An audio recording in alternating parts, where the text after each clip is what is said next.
Kári, til hamingju með sigurinn og titilinn, deildarmeistaratitilinn í tryggður.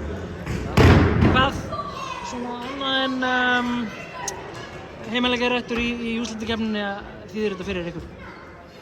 Bara góð frammistaða fannst mér í kvöld. Það er sem við tökum alveg klárlega aðalega út úr þessu.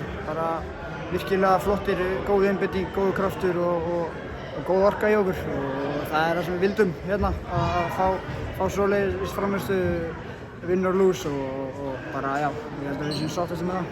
Fýsískur leikur, þetta var líkamlegt, það var hart tekist á og upp úr sögðu hérna undir lokin.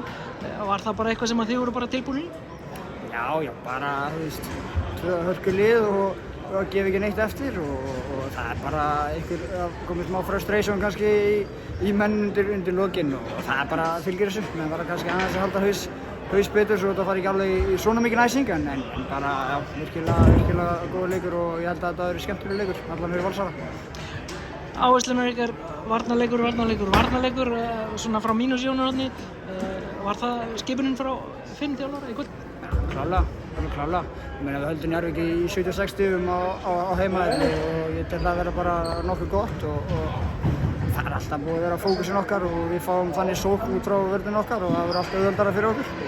Þannig að það er alveg klárlega varnarleikur og það er svona mun skipta máli í úrslitakeppninni.